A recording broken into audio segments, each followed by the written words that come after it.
A lo largo de los años, muchas modas de Internet han ido y venido, desde cadenas de correos malditos enviados por email hasta el planking y el Ice Bucket Challenge.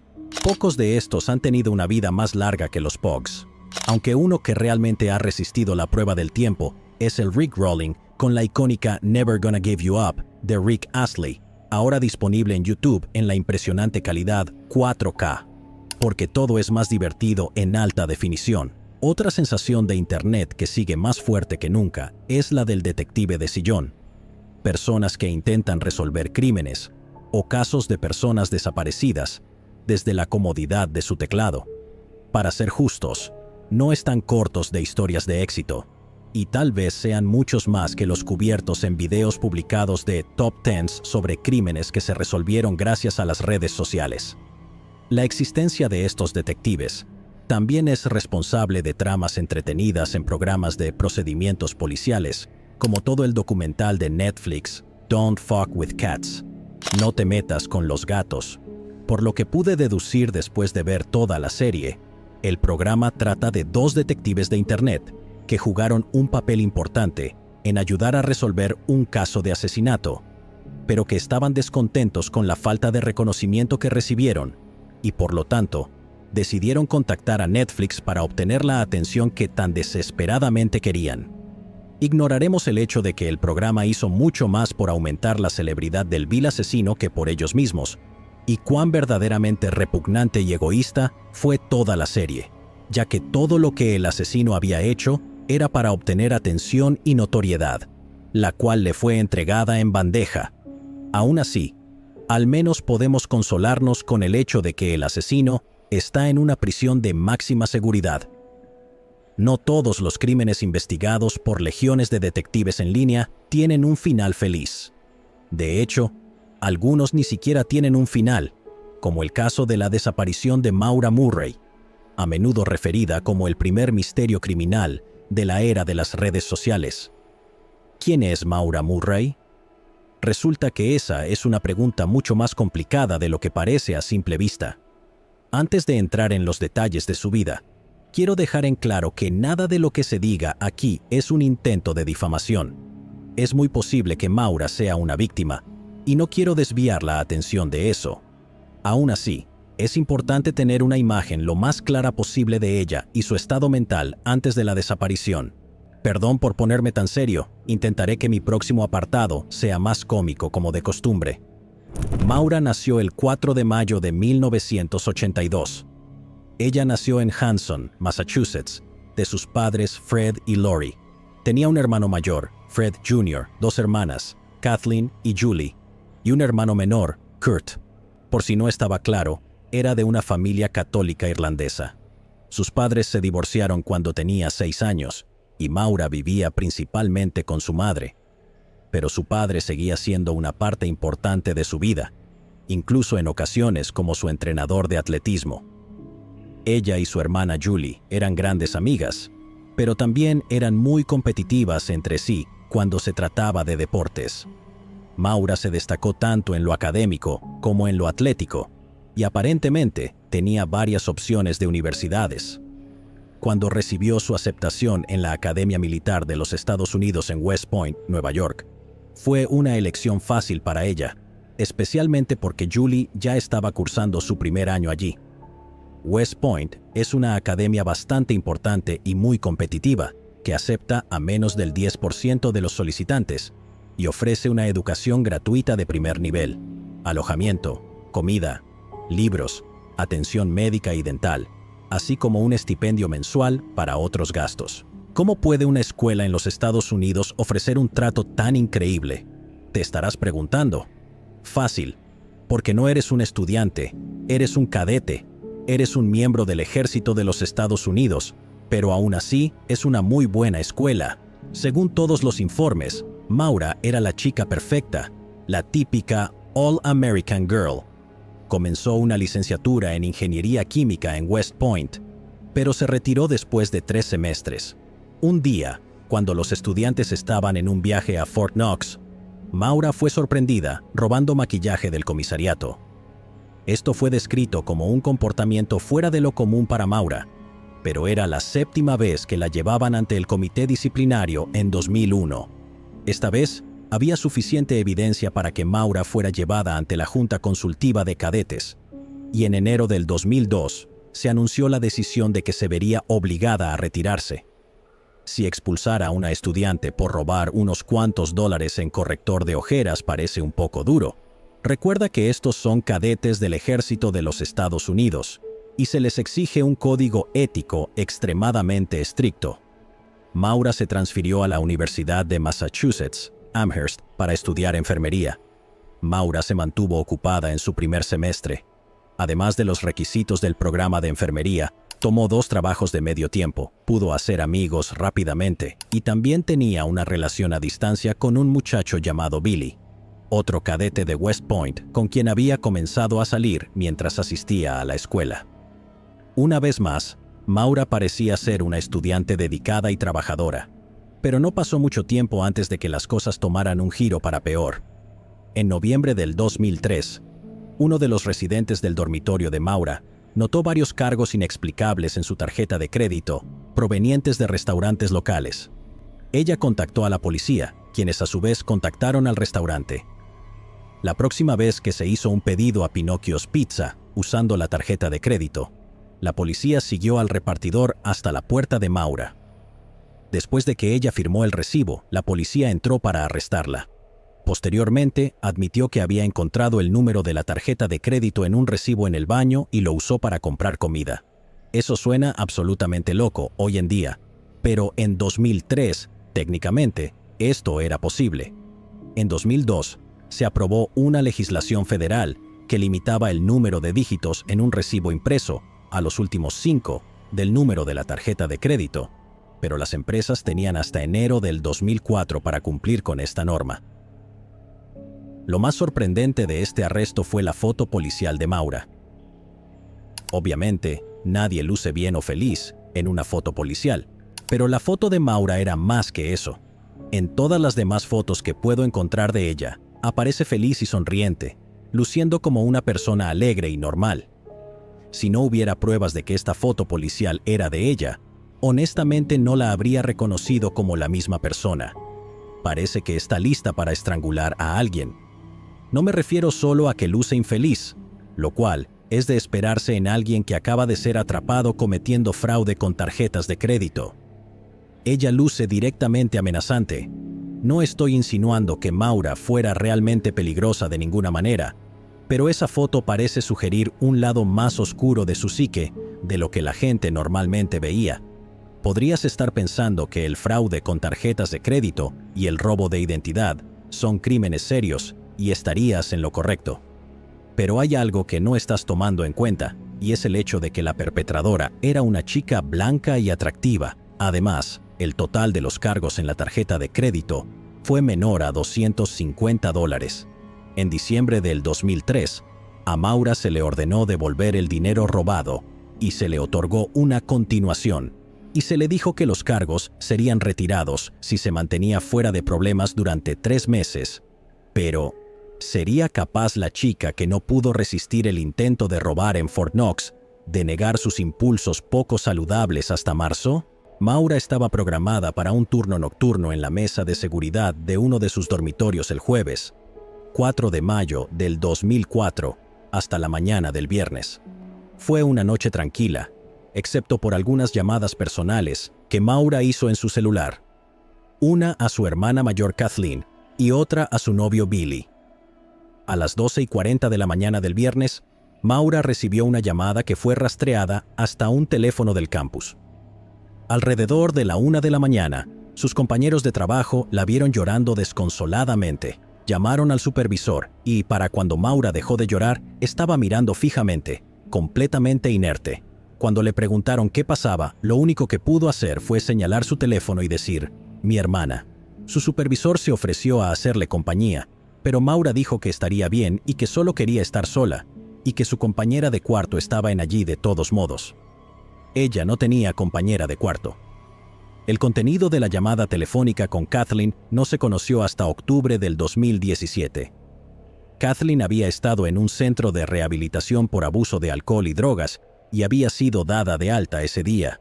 El prometido de Kathleen era un pedazo de porquería supuestamente, quien no apoyaba su sobriedad y se detuvo en una licorería en el camino de regreso a casa desde rehabilitación.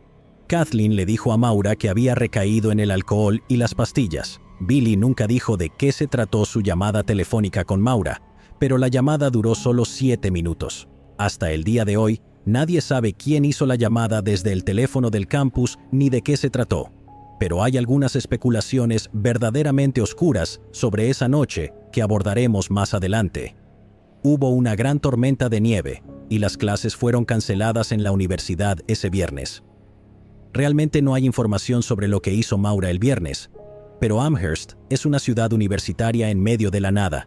Así que, si la nieve fue lo suficientemente mala como para cancelar las clases, probablemente se quedó en casa. El sábado por la mañana, el padre de Maura, Fred, la recogió para ir a comprar un auto. El Saturn de 8 años de Maura estaba en mal estado y siempre se descomponía, y ella necesitaba poder conducir para llegar a su trabajo clínico en la escuela de enfermería. No era inusual que su padre fuera a pasar al menos un fin de semana al mes visitándola en la universidad. Supongo que los viejos hábitos tardan en morir para los padres divorciados. Maura no había mencionado que su padre iba a ir ni que iban a comprar un auto a nadie. Eso no es inusual por sí solo, porque podría haber sido una sorpresa para ella. Después, recogieron a la amiga de Maura del equipo de atletismo, Kate, y fueron a cenar. Ninguno de los dos mencionó nada sobre la compra de un auto frente a ella. Eso sí es inusual. No puedo imaginar ser un joven de 21 años con un auto destartalado que siempre se descompone. Ser sorprendido con un viaje a un concesionario para comprar un auto nuevo y no decirle inmediatamente a mis amigos cuando los veo. Después de la cena, Fred las llevó a una licorería para comprar alcohol para una fiesta que la amiga de Maura, Sara, estaba organizando. Lo extraño de esto es que inicialmente les dijo a los policías que esperó en el auto, pero luego cambió la historia diciendo que les dijo dentro de la tienda que se dieran prisa. Es confuso y parece una tontería mentir o tergiversar sobre eso, pero esa no fue la decisión más tonta de Fred. Después de comprar el alcohol, Fred condujo de regreso al motel donde se estaba quedando y le prestó a Maura y a Kate su nuevo Toyota Corolla para ir a la fiesta, pero insistió en que devolviera el auto esa misma noche, desde la fiesta para la cual les compró alcohol. A pesar de los deseos de Kate, Maura, en estado de ebriedad, dejó la fiesta alrededor de las 2:30 de la madrugada para devolverle el auto a su padre, como prometió. Pero antes de hacerlo, pasó directamente por una intersección en T, chocando de frente contra una barandilla y causando casi $10,000 en daños al auto. El oficial de policía que respondió al accidente llenó un informe, pero no hay documentación de ninguna prueba de sobriedad en el lugar. No está claro si el oficial estaba extremadamente ocupado, extremadamente perezoso, era extremadamente incompetente, o si Maura pudo persuadirlo de alguna manera. Maura regresó al motel de su padre y se quedó en su habitación el resto de la mañana, llamando a su novio desde el celular de Fred a las 4:49 de la madrugada. Billy dijo que ella había llamado por haber chocado el auto de su padre y que él le dijo que se calmara y descansara un poco. En cuanto a la fiesta en sí, los detalles son un poco difíciles de precisar. Inicialmente, tanto Kate como Sara dijeron que no recordaban quién estaba en la fiesta, qué sucedió, con quién habló Maura o si se fue con alguien. Era como si hubieran quedado completamente en blanco. Con los años, han salido a la luz más detalles sobre la fiesta, pero muchas personas involucradas le han mentido a los periodistas, lo que ha enturbiado las aguas.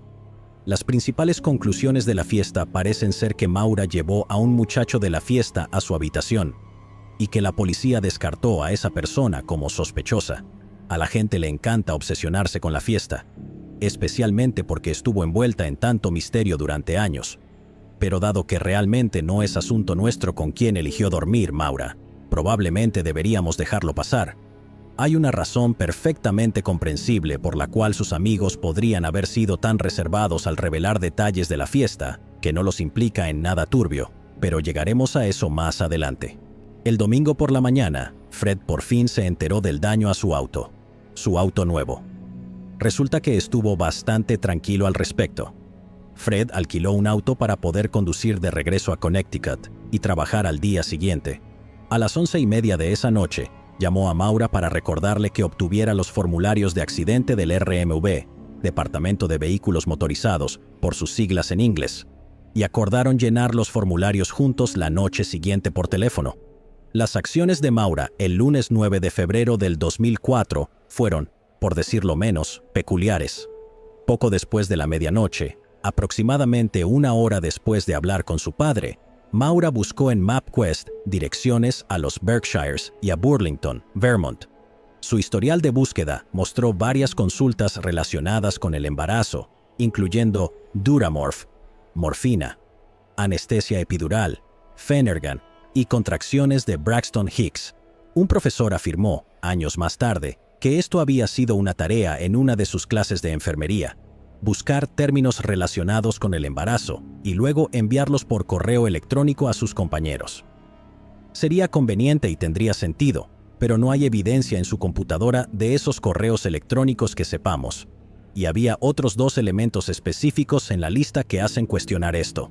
El primero era gen BRCA1, que es la abreviatura del gen de cáncer de mama 1. La madre de Maura murió de cáncer en 2009, por lo que es posible que ya hubiera sido diagnosticada en ese momento, y Maura estaba preocupada por las implicaciones hereditarias. El otro elemento en su historial de búsqueda era Nubia. Si ella sospechaba que estaba embarazada, supongo que también sospechaba quién era el padre, y no era Billy, el chico tan blanco como la nieve. La policía estatal también dijo que Maura había hecho varias búsquedas sobre los efectos del exceso de alcohol en los fetos, ya sea que ella sospechara que estaba embarazada o no. Es importante destacar que estaba tomando píldoras anticonceptivas, y no hay otra evidencia de que estuviera embarazada. El primer contacto que se reportó que Maura tuvo con alguien el día 9 fue a la 1 de la tarde, lo cual no es tan sorprendente, ya que sabemos que estuvo despierta hasta después de las 4 de la madrugada en su computadora, y las clases habían sido canceladas nuevamente debido a la nieve. Billy la había estado llamando todo el día, pero ella no contestó. Le envió un correo electrónico a la 1 de la tarde diciendo: «Te amo más, guapo. Recibí tus mensajes, pero sinceramente no tenía ganas de hablar con nadie. Prometo llamarte hoy. Te amo, Maura». Luego hizo una llamada telefónica para preguntar sobre el alquiler de un condominio en Bartlett, New Hampshire. Su familia había vacacionado allí y alquilado a esta asociación de condominios en el pasado, pero no había nada reservado durante ese periodo. Después, envió un correo electrónico a su trabajo y a su profesor para informarles que estaría fuera de la ciudad por una semana debido a una muerte en la familia y que les avisaría cuando regresara. Por supuesto, no había habido ninguna muerte. A las 2:05 de la tarde, llamó a un número telefónico para reservar hoteles en Stowe, Vermont. Era información pregrabada, por lo que no había nadie del otro lado de la línea. Luego llamó a Billy y le dejó un mensaje de voz prometiéndole que hablarían más tarde. En algún momento, durante todo esto o inmediatamente después, Maura empacó toda su habitación, incluyendo las obras de arte en las paredes, y todo fue colocado ordenadamente en cajas sobre su cama. Se reportó que había un correo electrónico entre Maura y Billy, que fue impreso y colocado sobre las cajas, en relación con que Billy le había sido infiel meses antes. Pero hay cierta controversia sobre si esto es preciso o no.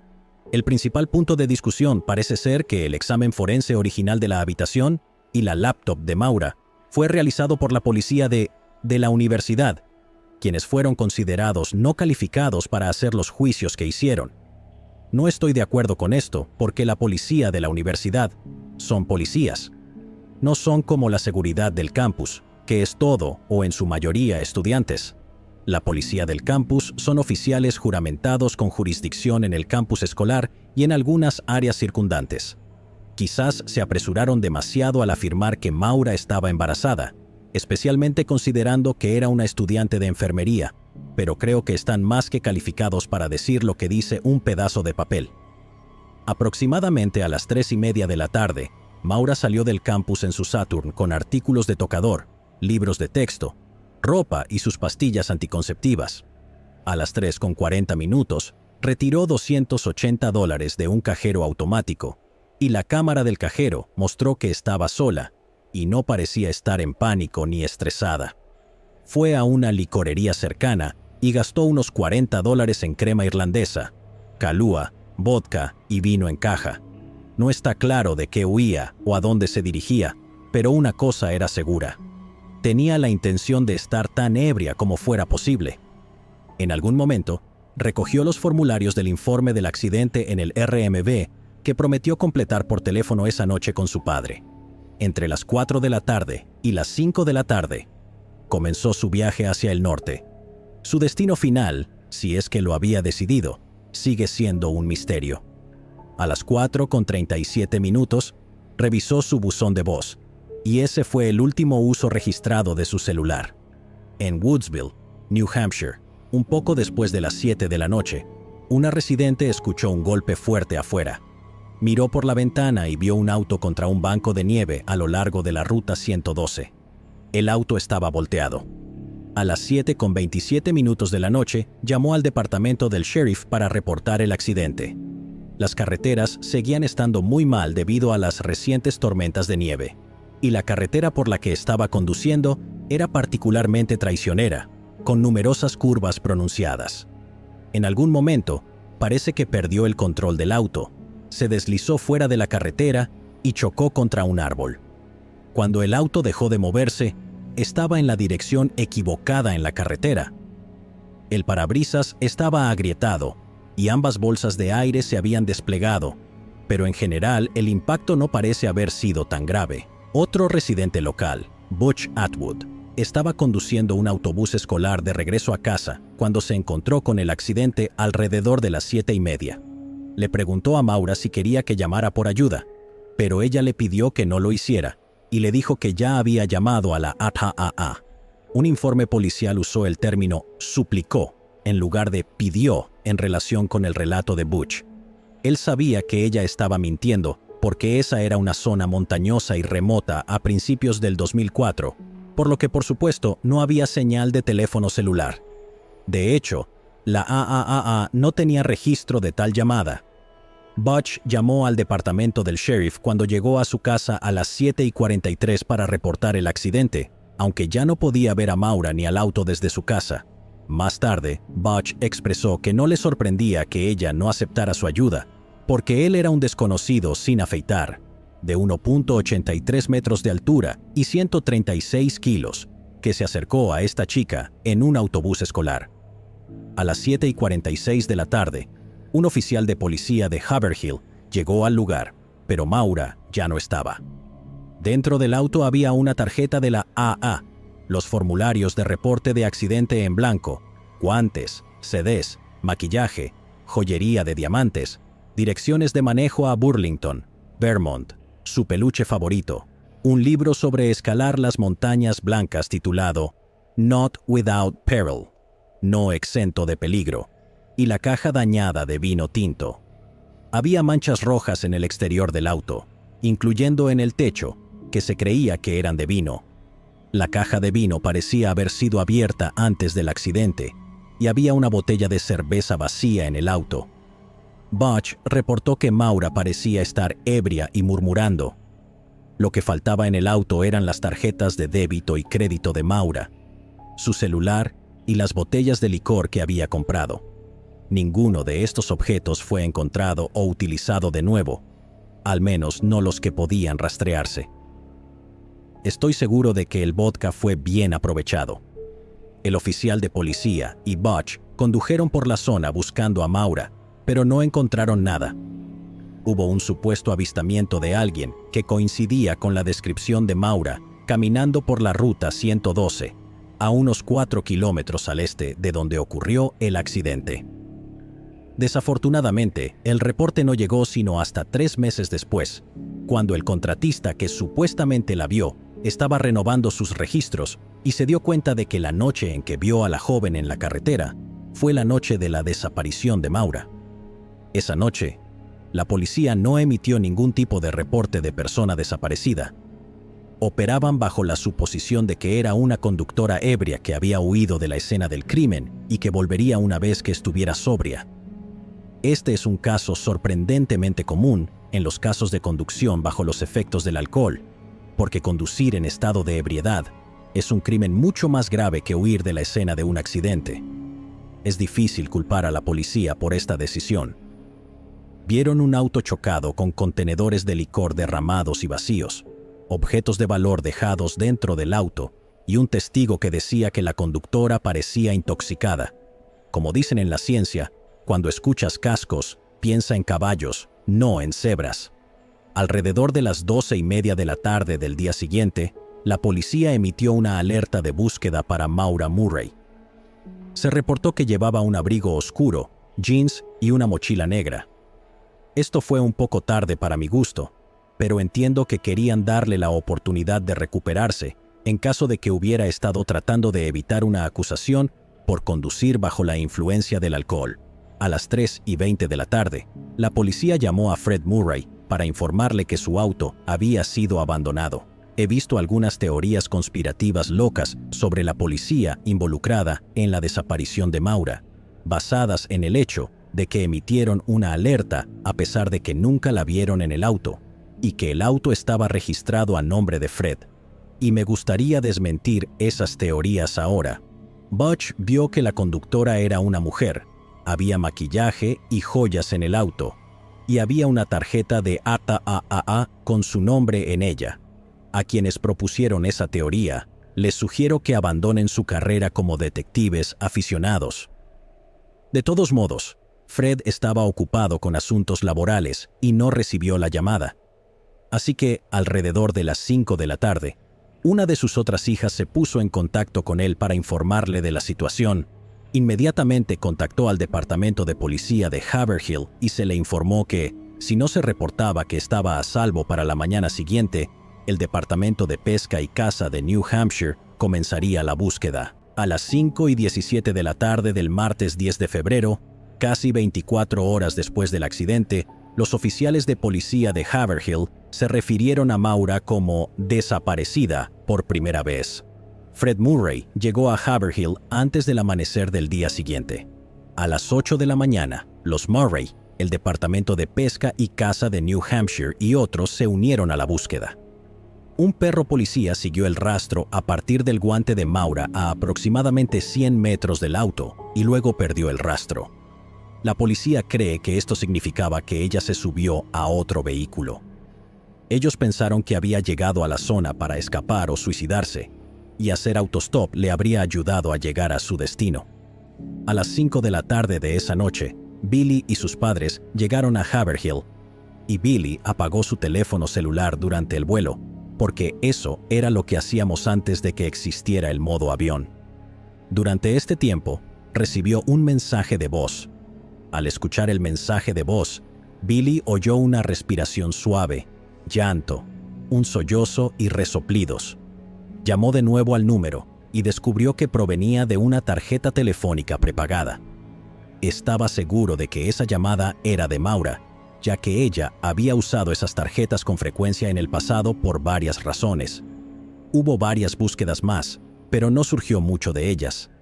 Este caso cautivó a la gente, tanto porque fue el primer crimen importante de este tipo en la era de las redes sociales. Con la desaparición de Maura ocurriendo solo 5 días después del lanzamiento de Facebook, como porque hay tantas posibilidades creíbles de lo que pudo haber pasado. Fred se volvió crítico con la policía por lo que él veía como sus fallos, y mientras continuaba buscando cada fin de semana señales de Maura, hizo numerosas declaraciones afirmando que creía que ella fue secuestrada por algún maleante local. Antes de adentrarme en la miríada de teorías sobre lo que le pasó a Maura, hay algo más que quería mencionar primero. El 7 de febrero del 2012, un usuario con el nombre de Mr. 112 Dirtbag subió un video a YouTube titulado MauraMurrayYouTube.mov. El nombre de usuario, por supuesto, es una referencia a la Ruta 112, donde Maura estrelló su auto, y a Fred llamando a su presunto secuestrador un dirtbag, despreciable.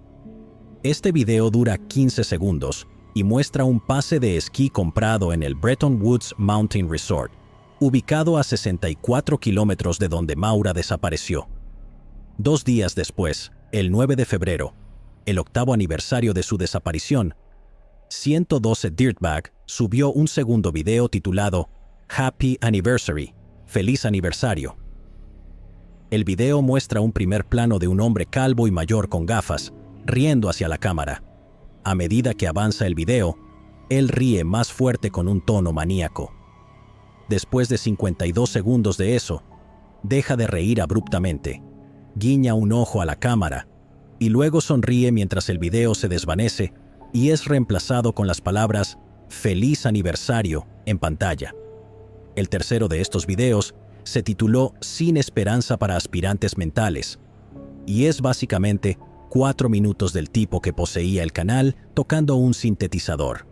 En los últimos segundos del video aparece esta imagen. Es una cara rara y espeluznante dibujada. Parece estar dibujada en Microsoft Paint.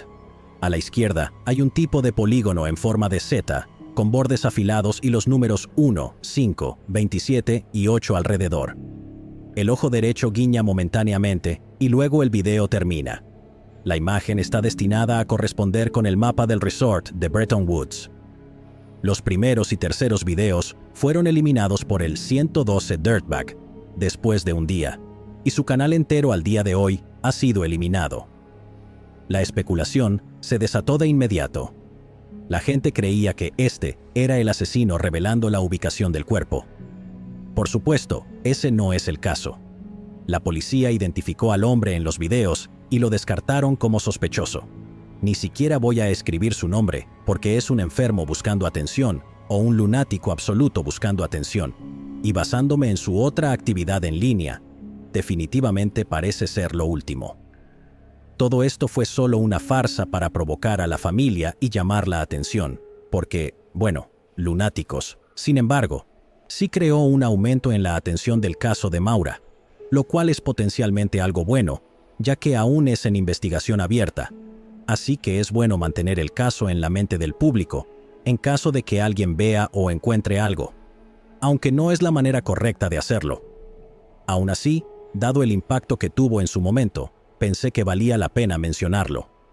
Cuanto más tiempo permanezcan sin resolverse los misterios, más pistas falsas y farsas aparecerán, y cuando algo recibe la atención que obtuvo Dirtbag, también habrá imitadores. El más notable de estos fue otro canal de YouTube creado en octubre del 2017 llamado Maura Murray Me Ama. El primer video publicado en el canal se tituló ¿Dónde puse a Maura? Y mostraba a un hombre caminando dentro de un granero. El video fue hecho usando una aplicación para que parezca que fue filmado con una antigua cámara de video VHS, pero claramente no lo es. El segundo video se tituló El Final.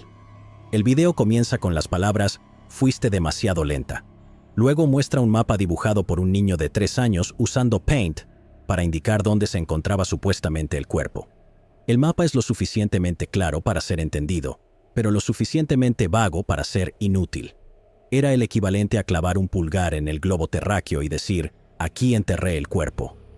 Estos videos son ampliamente considerados como farsas repugnantes, pero a diferencia de los videos de 112, Dirtbag, el creador no ha sido identificado ni investigado. Por lo tanto, es técnicamente evidencia, pero es poco probable que sea. Hay tantos detalles conocidos sobre Maura antes de su desaparición, pero tan pocos conocidos después de eso, que prácticamente cada teoría puede parecer tener algún tipo de validez. Este es el mayor problema, ya que sin evidencia real después de su desaparición, es difícil refutar la mayoría de estas teorías. La mayoría de las teorías que voy a presentar tienen una gran cantidad de variaciones, pero no vamos a entrar en detalle en cada iteración que se ha propuesto durante los últimos 18 años. La primera teoría es que Maura estaba huyendo para comenzar una nueva vida.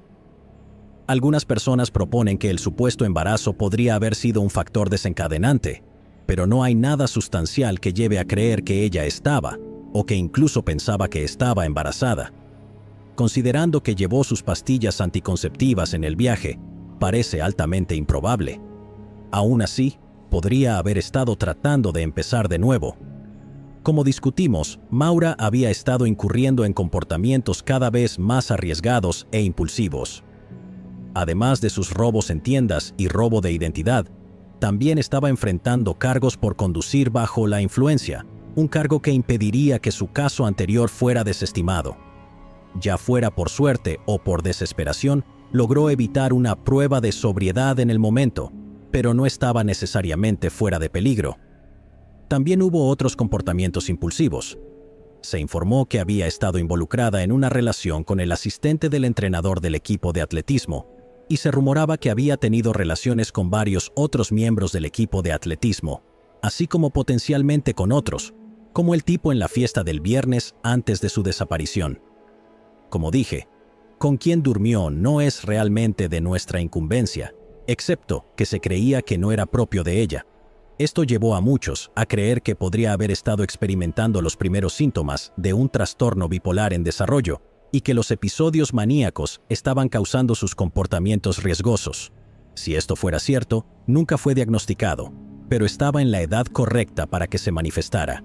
Las personas en episodios maníacos prolongados han reportado el deseo de simplemente rendirse y alejarse de todo, aunque definitivamente hay evidencia que respalda la teoría de que sufría de una enfermedad mental. No somos profesionales licenciados que estén calificados para hacer ese diagnóstico. Y si lo fuéramos, entenderíamos que es poco ético diagnosticar sin la capacidad de hablar con ella. Puede que haya mostrado síntomas de un trastorno bipolar incipiente, pero eso es todo lo que podemos decir. También está el asunto de Billy. Si bien no es de nuestra incumbencia con quien eligiera acostarse, como su novio, Billy pensaría que absolutamente sí es de su incumbencia. Odio volver a este tema, pero resulta que Billy también es un gran imbécil, presuntamente. Se decía que era muy controlador y llamaba a Maura constantemente para ver cómo estaba. Si ella no contestaba su teléfono, él llamaba a los amigos con los que ella decía que estaba para asegurarse de que no estuviera mintiendo. Eso ya no está bien, amigo. Pero las cosas solo empeoraron. Aquí hay algunos de los supuestos momentos destacados sobre Billy. Unos meses después de la desaparición de Maura, Billy se dirigía a un hotel con una chica que conoció en una fiesta. En un semáforo, supuestamente, se inclinó, la agarró del cuello y le dijo: «Voy a matarte como maté a Maura». En 2011, Billy fue despedido de su trabajo por presuntamente agredir sexualmente a una mujer en la oficina el día de San Patricio. En el día de San Valentín del 2018, Billy tuvo que llamar al 911 porque su amante sufrió una contusión en la cabeza. Haría una broma sobre pasar el día de San Valentín con su amante, pero supongo que su esposa estaba feliz de no pasarlo con él. En 2019, la amante de Billy obtuvo una orden de restricción después de que él comenzara a acosarla, en la cual se le ordenó a él pagar por su sistema de seguridad y asistir a 22 clases sobre violencia doméstica. Todas estas cosas son hasta ahora solo alegaciones. Solo una de las demandas ha llegado a juicio. Otras mujeres también han salido a reportar sobre Billy, aunque creo que todas excedieron el plazo de prescripción. Los temas comunes en estos informes, sin embargo, es que a él le gustaba que sus víctimas pretendieran ser Maura, y si ellas seguían el juego o no, él disfrutaba asfixiarlas, llamarlas Maura y llamarlas Sors o Putes, y siempre terminaba los encuentros con la frase: «Esto nunca pasó». Me gustaría reiterar que estas son alegaciones y que aún no ha sido condenado como delincuente sexual. Aún no. Y puede que nunca lo sea. Y como mi opinión no debe tomarse como la afirmación de un hecho, también me gustaría reiterar que Billy es, en opinión, un gran imbécil. Incluso si lo estuviera afirmando como un hecho y no como una opinión. Para probar la difamación tendría que demostrar que mi declaración es falsa. Y bueno, suerte con eso.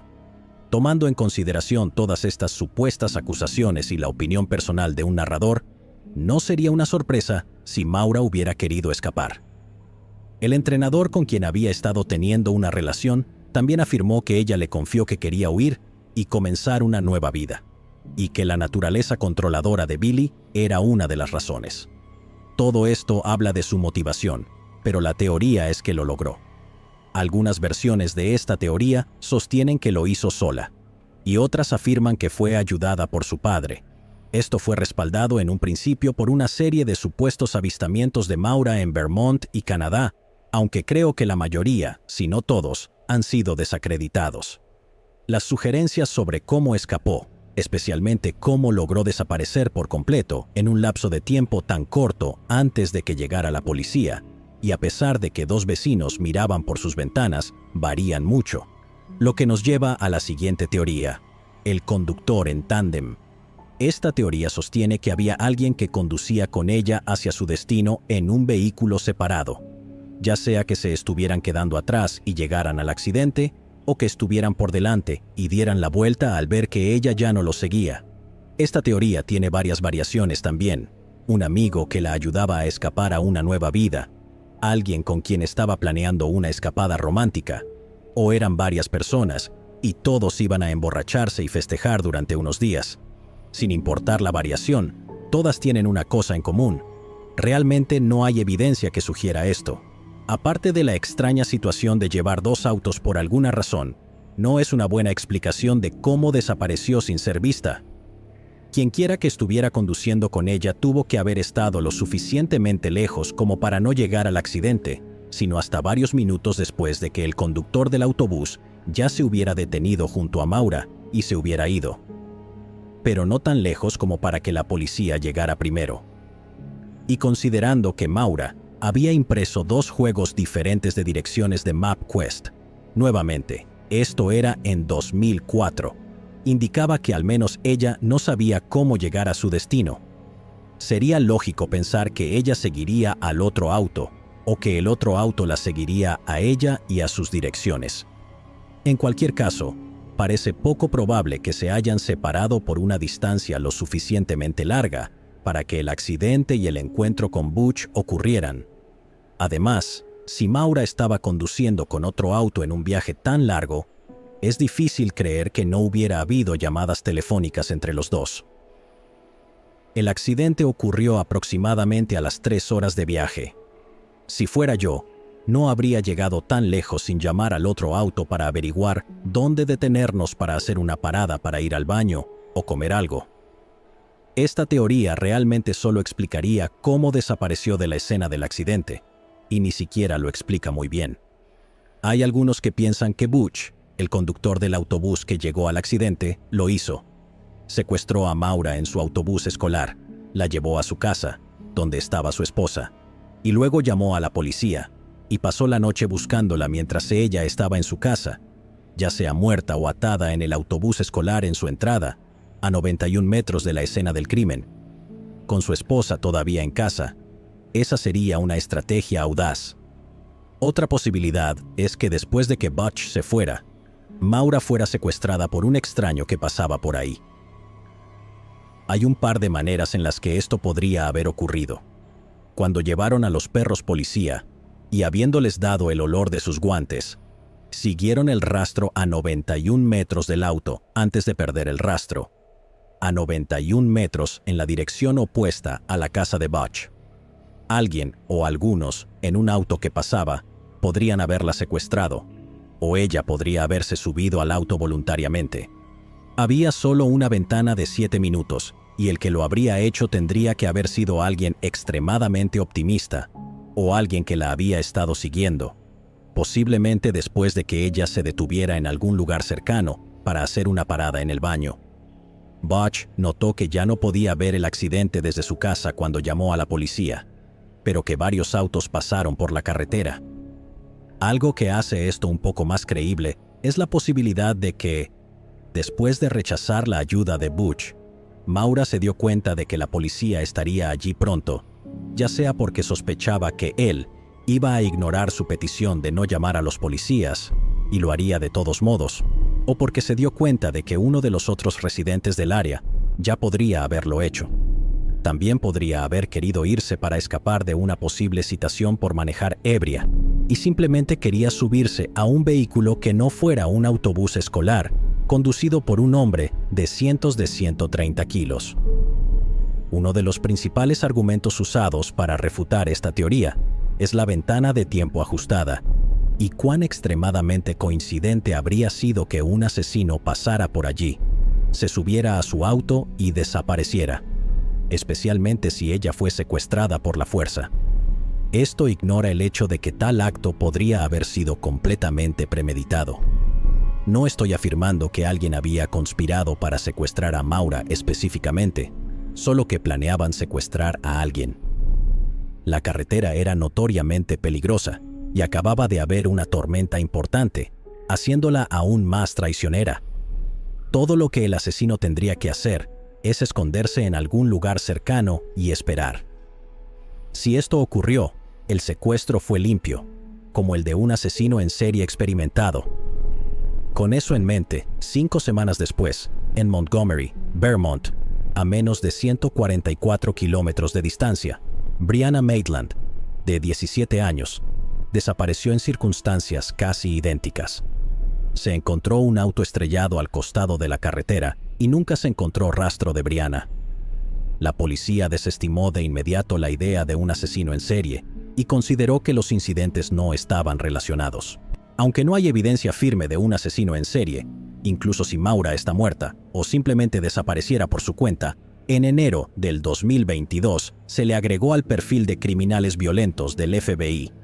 El registro BCAP es una base de datos de víctimas de asesinos en serie, y las agencias locales de aplicación de la ley pueden solicitar que las personas desaparecidas y otras posibles víctimas sean añadidas a esa base de datos también. No está claro exactamente cuál era el plan de Maura al salir de la universidad, o qué tan concreto era el plan que ella tenía. Hay varias señales que indican que ella podría haber planeado cometer suicidio. Ella había organizado su habitación, empacando todo en cajas.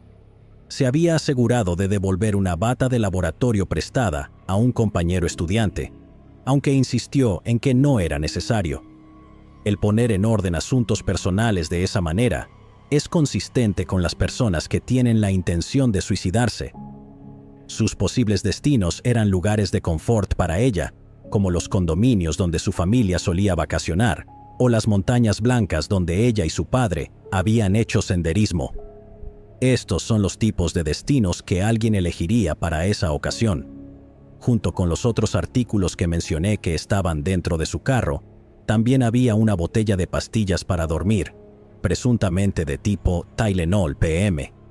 Combinar pastillas para dormir con alcohol es una forma común de suicidio.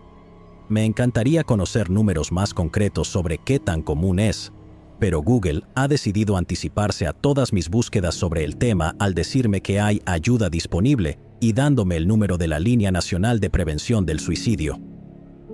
Gracias por preocuparte por mí, papi Google. Aunque hay un caso que se puede hacer a partir de este argumento y que al principio Fred Murray supuestamente consideró esta posibilidad, también hay evidencia de que no era el plan de Maura o de que ella aún no lo había decidido. Entre los efectos personales que llevó consigo estaban sus pastillas anticonceptivas, lo que indica planificación a largo plazo. También recogió los formularios de informes del accidente para llenar con su padre, aunque puede haber tenido la intención de completarlos y enviarlos. Aunque puede haber habido preguntas sobre su estado mental, es importante destacar que irse de esa manera no era completamente extraño para ella. Su amiga dijo que un día en la escuela secundaria decidió subirse al tren hacia Boston en lugar de ir a la escuela, solo por diversión. No es exactamente un patrón de comportamiento, pero el hecho de que haya evidencia previa de ella diciendo eso y simplemente yéndose por su cuenta sin previo aviso es una indicación razonable de que su decisión en febrero no fue el resultado de un colapso mental completo. En la línea del suicidio está la teoría de que se adentró en el bosque y sucumbió a los elementos allí. El testigo que afirmó meses después haberla visto corriendo por la carretera a 6 u 8 kilómetros del lugar del accidente, dijo que ella se metió por un camino de tierra cuando lo vio acercarse.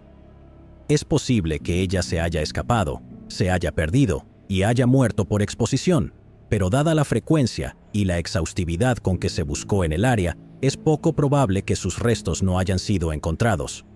La sexta teoría es la de la casa en forma de A.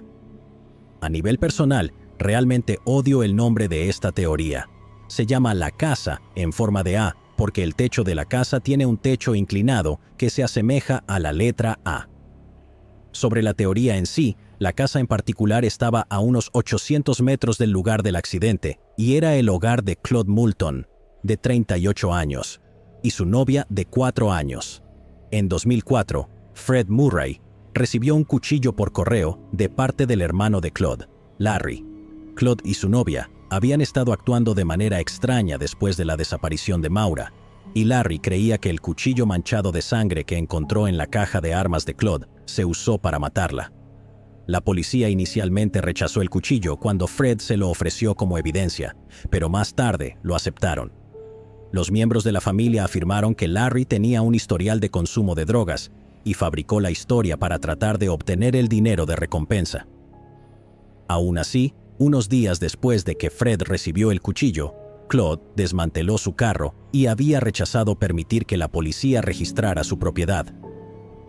La policía nunca reveló información sobre el cuchillo, probablemente porque, incluso si se probó y se encontró que tenía ADN de Maura, no había una cadena de custodia adecuada y no se habría podido utilizar para establecer causa probable para una orden de registro. No había forma de verificar que el cuchillo fue encontrado en la guantera, y aun si lo fue, no hay manera de saber qué pasó entre ese momento y cuando la policía lo recibió. Si la historia de Larry es cierta, entonces es más que un poco decepcionante que la policía no pudiera actuar, pero no tan decepcionante como habría sido encontrar un tesoro de pruebas que habrían sido desechadas en la corte por una búsqueda e incautación ilegal. Con un caso tan mediático, no puedo culpar a la policía por querer seguir las reglas para evitar perder una condena por tecnicismo. Sin embargo, aunque las pruebas no pudieran ser utilizadas en la corte, no hay justicia como la justicia de una turba enfurecida. Claude y su novia dejaron la ciudad, y los nuevos dueños de la casa en forma de A permitieron que se investigara. Se llevaron perros rastreadores de cadáveres y mostraron mucho interés en un armario en particular de la casa, lo que indicaba la posibilidad de restos humanos. Aunque se suponía que las muestras de alfombra serían analizadas en busca de sangre y restos humanos, la investigación estaba siendo dirigida por el investigador privado de los Murray, John Smith, no por la policía. Las muestras fueron entregadas a la Policía Estatal de New Hampshire y nuevamente no han hecho ningún comentario sobre esta evidencia. Quizás deberían haber llamado a la policía cuando los perros se volvieron locos, en lugar de simplemente tomar las muestras por su cuenta. Los pisos y las alfombras han sido reemplazados desde entonces. 10 años después, en 2016, John Smith regresó a la casa.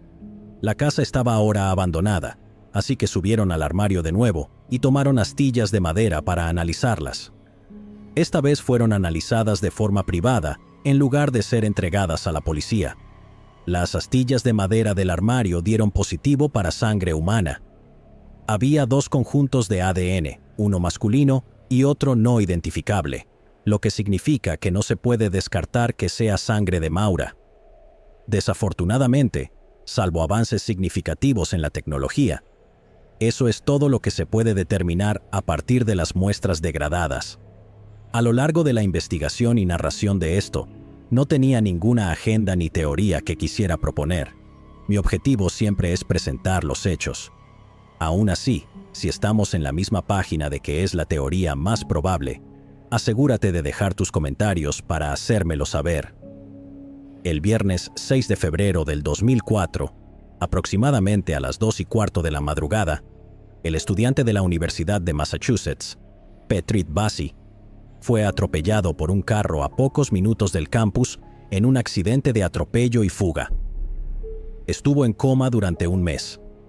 Esa misma noche, Maura tuvo un colapso a la 1 de la madrugada.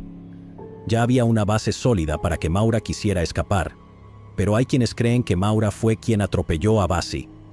El turno de Maura esa noche era de las 8 de la noche a las 2 de la madrugada. Se espera que en un turno de 6 horas tuviera algún tipo de descanso. Según la ley estatal de Massachusetts, se le debió ofrecer un descanso para comer de 30 minutos. Podía renunciar a ese derecho, pero si no le ofrecieron otros descansos, es poco probable que lo hubiera hecho. Con la tormenta de nieve de esa noche, podría haber planeado usar su descanso para ir a la tienda y comprar comida o licor para abastecerse para el inminente día nevado sin clases.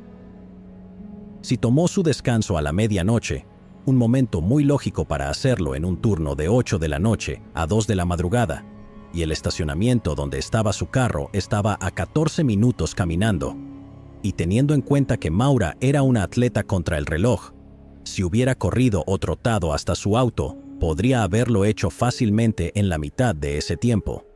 Tuvo una llamada telefónica con Billy que comenzó a las 12:07 de la madrugada y duró 7 minutos. El área donde Bassi fue atropellado estaba aproximadamente a 6 minutos en carro del estacionamiento. Si el viaje le tomó un poco más, o si estuvo al teléfono con Billy durante 1 minuto antes de arrancar el auto, eso podría ponerla en el área, distraída en el teléfono, en el momento del atropello y fuga. En ese punto, habría abandonado sus planes de recoger lo que sea que fuera a comprar, conducido de vuelta a un estacionamiento más cercano a su trabajo, y ya sea acortado su descanso, o tomado 5 minutos para calmarse antes de volver a entrar. A las 12:40, Maura recibió una llamada de un número desconocido de un teléfono del campus. Esto podría haber sido cualquier cosa, desde un casual «Oye, ¿pasaste por el centro?», hasta alguien que le informó que el accidente fue mucho más grave de lo que pensaba, o alguien que fue testigo del incidente con intención de chantajearla. Todo este relato de los hechos es absolutamente plausible y ofrece una mejor explicación de por qué estaba llorando y luego en un estado catatónico, en lugar de que fuera resultado de la conversación con su hermana más de 2 horas antes. Él no recuerda absolutamente nada. No tiene idea de quién lo atropelló y nunca había conocido a Maura antes. No es que esto hubiera sido un ataque dirigido ni nada, solo un accidente imprudente por conducir mientras hablaba por teléfono. Pero parece que él está un poco cansado de que le pregunten sobre esto. Si ella estuvo involucrada de alguna manera, nunca lo sabremos. La única otra persona que posiblemente lo sabría es Billy, y dado lo que sabemos sobre él, no lo consideraría una fuente fiable de información. Una de las principales fuerzas impulsoras de esta teoría es la creencia de que Fred ayudó a su hija a escapar. Es una posible explicación de por qué ninguno de los dos mencionó la compra de un auto frente a Kate durante la cena. No puedo imaginar a un padre que iría tan lejos como para ayudar a su hija a comenzar una nueva vida y luego mentir sobre ello muy públicamente, incluidas múltiples apariciones en la televisión nacional. Sería el mismo padre que aparentemente la animó a conducir ebria el día después de haber tenido una experiencia tan traumática de la que necesitaba escapar. En última instancia, aunque incluyo esta sección porque la posible conexión con Bassi ha estado recibiendo mayor atención y me siento obligado a hacerlo, creo que es en última instancia irrelevante. Maura ya tenía el deseo de escapar y comenzar una nueva vida, y no sin motivos. Esto absolutamente habría agregado una mayor sensación de urgencia, pero no hay forma de saber si el 9 de febrero habría sido el día en que decidió huir, independientemente de si esto ocurrió o no. Para concluir, esta es una investigación en curso con mucha atención enfocada en ella, por lo que gran parte de la información es un objetivo en movimiento. Las historias de las personas han cambiado, han surgido nuevos desarrollos y los detalles incluidos en esta narración pueden haber cambiado entre el momento de mi narración y el momento en que estás viendo o escuchando esto. Lo que puedo decir es esto. Maura Murray era una chica talentosa, pero con problemas, que decidió empacar sus cosas y alejarse, tal vez por una semana, tal vez para siempre. Sus verdaderas intenciones y los detalles de lo que sucedió pueden nunca ser conocidos. En mi opinión, después de chocar su auto mientras estaba ebria, un delito que no podía arriesgarse a cometer debido a su situación legal en ese momento, probablemente rechazó la ayuda de un amable pero incómodo extraño y, en su lugar, eligió aceptar un paseo de una pareja más joven con la que se sentía más segura. Desafortunadamente para ella, las apariencias pueden engañar, ya sea por negligencia, incompetencia o, más probablemente, por una estricta adhesión a las reglas, pistas importantes aparentemente nunca se siguieron y las posibles evidencias se destruyeron o se volvieron inutilizables. Tal vez me equivoque, pero ¿quién puede decir que Maura no pudo haber escapado y encontrado una vida pacífica en algún lugar? Llegados aquí, ¿acaso no has visto este otro crimen? Yo no me lo perdería,